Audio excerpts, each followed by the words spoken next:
What's up, y'all? As you can see, I'm out here at the range again. I've been out here having some fun, doing a lot of testing, and this one right here should be a very interesting 5.56 test. So just like always, the jelly contraption's out here ready for work. We got 2 blocks of gel, freshly melted. Now again, this is our B team. You know how that goes if we're doing something messy. But what we're checking out today are some 5.56 Gold Dot loads that were sent to me. Y'all probably saw these in an ammo hunt video a couple of weeks ago that were sent to me. These are 62 grain Gold Dot projectiles loaded with 27 grains of CFE 223. So these things ought to be moving on out. I got a couple different barrel lengths we're going to test them out here today. We're going to do one out of a 16-inch barrel with our good old Angry Joe AR-14 here.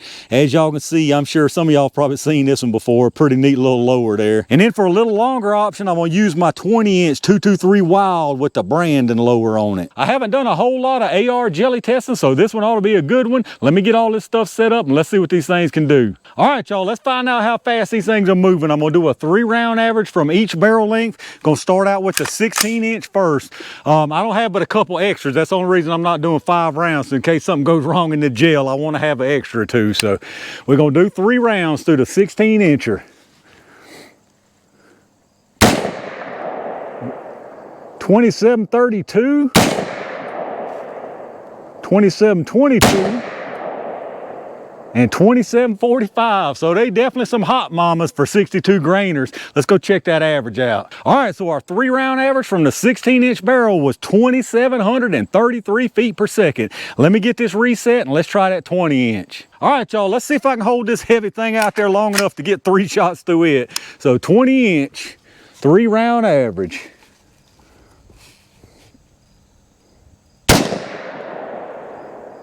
Looks like 2867 or 2667. 2851, I believe that's 8.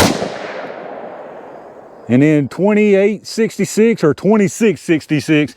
Let me go down there and check that average out. All right, so those definitely were 8s. The 3-round average out of this 20-inch is 2,859 feet per second. That's some smoking stuff right there. And if y'all remember out that 16-inch, it was 2,733. So you're talking about 126 feet per second faster out of this 20-inch barrel. Now, 126 feet per second in the grand scheme of things here with these high speeds already is less than 5%. So not a whole lot of difference when you're talking about these speeds. But I got a feeling both of these things are going to put the smack down on this jelly, so let me get this reset and y'all know what time it is. All right, y'all, it's hot dot jelly time. I'm gonna put 1 round into the gel from each barrel length, starting with the 16-inch first. Now, I don't have a tarp down there on the ground, so y'all can probably expect this thing to flop off the table into the dirt. Let's see what we can do here.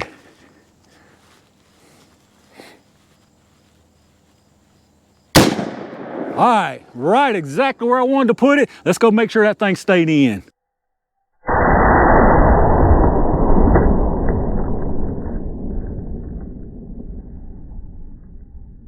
All right, y'all, we just did catch that thing in the gel down there. Started to curve upwards, and right there where they joined, it just barely stopped in time before it went out. So what I can tell you already is I'm incredibly impressed by those Gold Dot projectiles' ability to stay together. I think that stayed intact even through 2,700 feet per second. But let's try this 20-inch and see what it does down there, y'all.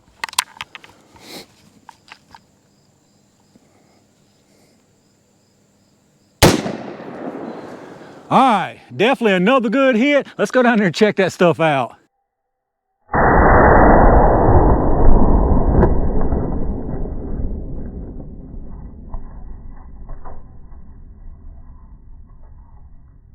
All right, y'all, let's check out what we got down here. I got you from an above angle, so both of the tracks are separated. You can see really good. So on the top here, that's the one out of the 16-inch barrel. Like I said, we just barely caught that thing. It was poked into the second block just a little bit, and it was wanting to come out. If it would have went much further, it'd have plopped out. But we caught it. Massive wound channel, just crazy disruption there, of course. You're talking about 1,000 foot-pounds of energy. I'll calculate it, but just off the top of my head, it's going to be around 1,000, something like that. That's just a massive energy dump. You see around this gel again, and on the back side here, it's got all that stretching again. Like I said, when you get close to the edge, it's just so much power that you get permanent stretch marks once the gel goes back to shape. And then you got the one down here on the bottom from the 20-inch. As you can see, very, very similar wound action as it's coming in here, and it doesn't go as far as penetration, but that's because just looking at it, it looks like it's obviously expanded more, so you know you're gonna have more resistance, not gonna get as much penetration. But as far as that goes, just like I said with the AK, when you're talking about 1,000 foot-pounds of energy, I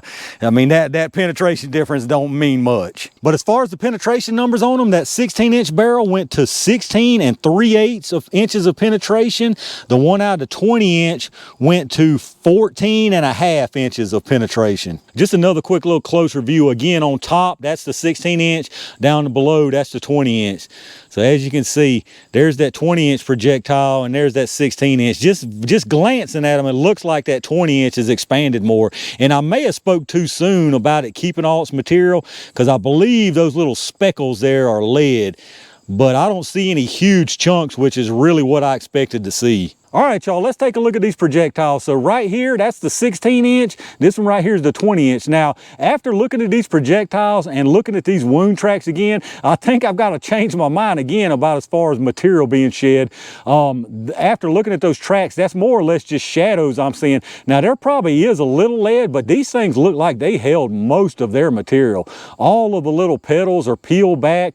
They look like they're all mostly still intact, as you can see here, but very, very nice expansion on these things. Gold Dots are very impressive as far as keeping all their material together throughout their track, and I think we've got another case of that right here. So let's check these things out. Now, they started at 62. The one out of the 20-inch here is 59.9, so a little bit of loss there. The one out of the 16-inch is 61.8, so very little loss, if any, on that one. Now, as far as expansion on them, there's a visible difference there. The 20 does have a little more expansion just because of the way it expanded, but this 16-inch here, you got 544, 555, and 549, so very nice expansion on that 16-inch barrel. And then out of your 20, you got 560, 586 on that real big wide area, and then 564, so fantastic expansion really out of both of these. So there you have it, y'all, the custom load 5.56 Gold Dot.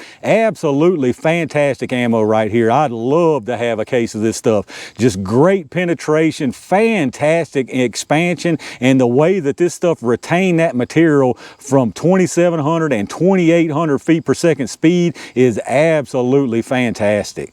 All right, y'all, that right there is going to do it for the AR Gold Dot test. Like I said, this is some fantastic ammo right here. Absolutely terrific recipe. Obviously, you had great velocity out of these things. Fantastic performance in the gel. Those Gold Dot projectiles, very impressive for keeping their material at those kind of speeds. Just some very, very nice ammo here. But y'all let me know what y'all think about these rounds. Do any of y'all out there use them? Do you load them for yourself? What kind of recipe do you use? Let me know your thoughts down in the comments. If you did enjoy this video, take a second if you would and hit that thumbs up, subscribe to the channel, and make sure to click that bell notification icon so you can get notified when I upload new stuff. Y'all check out those affiliate links down below in the video description. You know the deal with that Amazon link. If you shop through there anyway, hit that link up first. You go straight through Amazon like normal from there. It don't cost you any extra money, and anything you buy anywhere on Amazon after that, I get a kickback from them towards the channel. If you're in the market for some fantastic ear pro, check out those Axle affiliate links. You can save a pile of money by hitting those links instead of going straight through their site. As always, I appreciate all my Range Gang members and every single one of y'all out there that supports this channel by watching the videos, hitting that thumbs up, subscribing to the channel, and like I said, leave me some comments down below. Let me know what you think about these Gold Dots. It's been a really fun day out here today. I got a bunch of good stuff coming for y'all to check out, so make sure you stay tuned for that. And in the meantime, stay safe, stay prepared, and I'll see you soon.